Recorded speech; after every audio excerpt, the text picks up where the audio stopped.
साहिल त्याच्या छोट्या छोट्या हातांनी दरवाजावर बुक्क्या मारत रडत दरवाजा उघडायला सांगत होता, पण त्याचं कोणीच ऐकत नव्हते.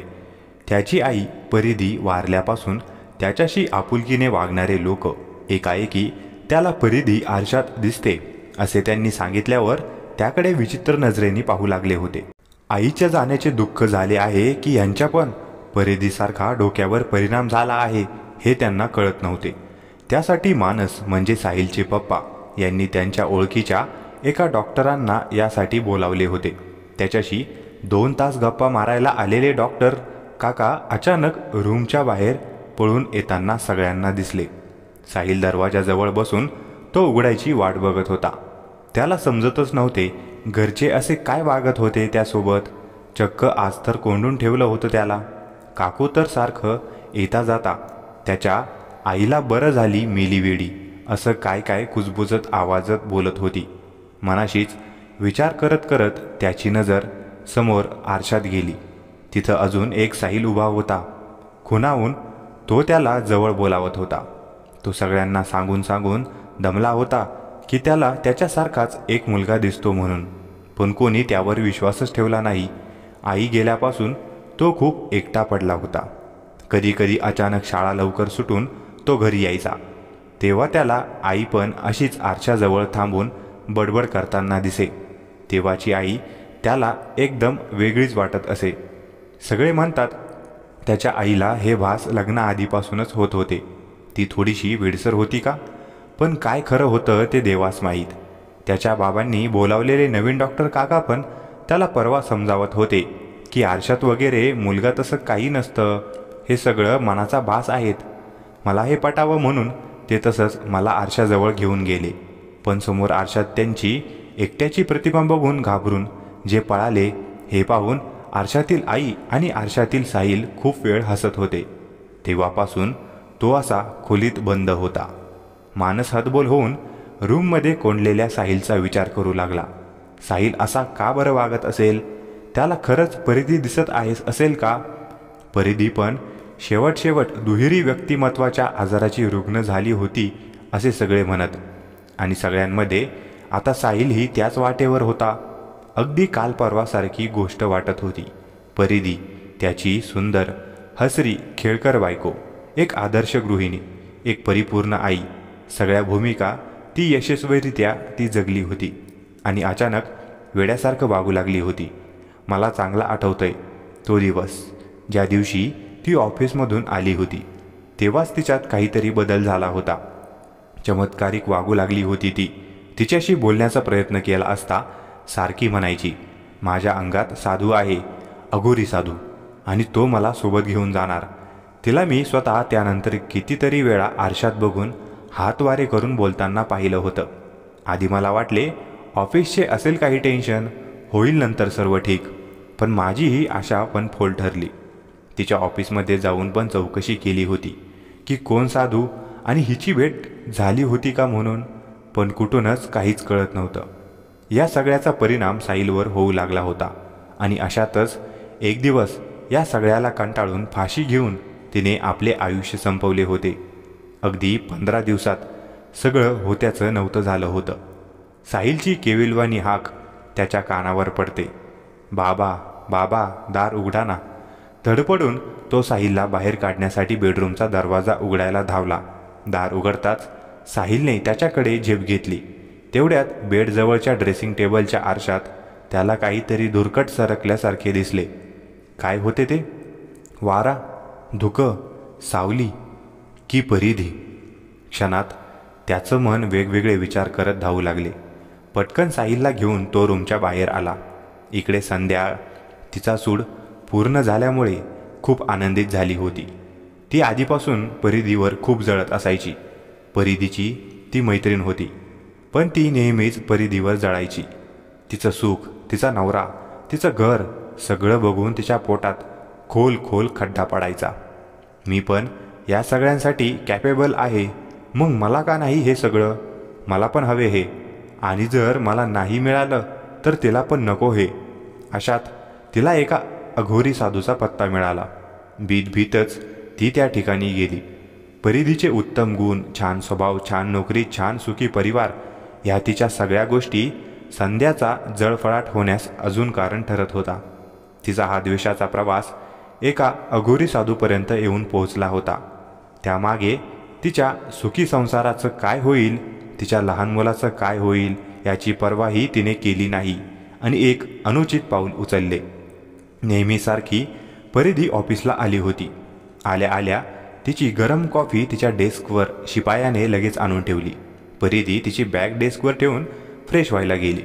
तेव्हाच योग्य संधी साधून अघोरी साधूने दिलेले भस्म आणि एक कसलासा केसांचा चामडी तुकडा तिने तिच्या बॅगमध्ये टाकून दिला. कॉफीमध्ये भस्म टाकताना तिचा हात एक क्षण थरथरला, पण तिची विवेकबुद्धी द्वेषाने भरली होती. म्हणून तिने पूर्ण पुडी पटकन तिच्या कॉफीच्या मगमध्ये ओतली. क्षणभर तिच्या डोळ्यासमोर त्या भयान साधूचे रूप तरळले. ती त्या पत्त्यावर पोचली तेव्हा जवळच एक चिता जळत होती. त्याच्या जवळच एक मोडकं झोपडं होतं. त्यात तो साधू बसला होता. जवळच एक होमकुंड पेटले होते. त्याचा उजेड त्याच्या तोंडावर पडला होता. साधूच्या अंगातोंडावर राख पसरलेली होती. तांबरलेले डोळे, मोठे जटा असलेले केस, गळ्यात हाडा कावट्याची माळ, कपाळावर काळा नाम असे काहीसे उरात धडकी भरवणारे त्याचे ध्यान होते. ती त्याकडे पाहत असतानाच बाहेर काहीतरी जोरात फट्ट करून फुटल्याचा आवाज आला आणि ती दचकली. प्रेताची कवटी फुटली होती बहुधा. तेव्हाच साधूने डोळे उघडले. त्याच्यापुढे तिने सगळी तिच्या मनातील गरळ ओकली आणि त्या होमकुंडापुढे 10,000 रुपये ठेवले. त्याच क्षणी त्याने त्याच्या जवळचे भस्म आणि कसलासा चामडी गुंतडा अभिमंत्रून तिला दिला आणि काय करायचे ते सांगितले. कॉफी पिऊन होताच परिधीला सुप्तशी काहीतरी जाणीव झाली. काहीतरी विचित्र झालं, पण काय ते समजलं नाही. तिला अचानकच अस्वस्थ वाटू लागले. म्हणून ती हाफ डे टाकून घरी गेली. घरी ती फ्रेश होऊन आरशाजवळ जाताच तिला त्याबद्दल फार ओढ वाटू लागली. जणू ती आकर्षित झाली होती. तिला आरशात अचानक तिच्या प्रतिबिंबाऐवजी एक राख फासलेला साधू दिसला. एखाद्या खेळण्यातले सेल संपायला आल्यावर कसा गेंगाना आवाज येतो तसा त्याचा आवाज येत होता. तो काहीतरी मंत्र म्हणत होता. परिधी भारल्यासारखी त्याकडे घाबरून बघत होती. पुढे जाऊन तिचा हा चाळाच होऊन जातो. घरी पण लक्ष देत नसे. सारखं आरशापुढे जाऊन उभी राहत असे. ऑफिसमध्येही तेच प्रकार होऊ लागले. तहानभूक हरपून ती आरशावर रेघोट्या ओढत राहिलं. साहिलला हे सगळं चमत्कारिक वाटे. तिला कशाची शुद्धच राहिली नव्हती. संध्याची एवढीच इच्छा होती की परिधीला जॉबवरून काढून टाकावे. मानसने तिचा तिरस्कार करावा. तिला त्याच्या आयुष्यातून काढून टाकावे. पण अघोरी साधूच्या वाईट उपायांनी कंटाळून ती आपले आयुष्यच संपवते. शेवटच्या काळात वाईट शक्तीच्या अंमलाखाली राहिल्याने तिचा आत्माही वाईट होतो आणि आरशात कैद होतो. काही दिवसांनी संध्याला आशा वाटते की आता तरी परिधीच्या जागी तिचे प्रमोशन होईल. अशात तिला कुठून तरी कळते की तिचे बॉस याच विचारात आहेत. ती खूप खुश होते. रात्री ती प्रमोशनचे स्वप्न पाहत झोपली असता तिला अचानक जाग येते. ती उठण्यासाठी वळते. तोच तिला तिच्या बेडभोवती कुणीतरी खुरडत फिरताना दिसतं. तिचा श्वासच अडकतो. ती परिधी असते. अस्ताव्यस्त केस, पूर्ण काळे डोळे, लांब गाऊन, डाव्या कानापासून ते उजव्या कानापर्यंत फाटलेला जबडा आणि त्यात ते चेहऱ्यावर समोरच्याचे काळीज गोठवणारे बेसूर हास्य. पण तिच्या हातातून रक्त गळत असते. संध्याचे लक्ष तिकडे जाते. तिच्या हातात एक धारदार आरशाची काच असते. ती तिने अगदी करकचून धरली असते. त्यामुळेच तिच्या हातातून ते घुसून हातातून रक्त पडते. परिधी फिरता फिरते थांबते आणि वस्कन तिच्या अंगावर येत ओरडते. का असं का केलंस तू संध्या?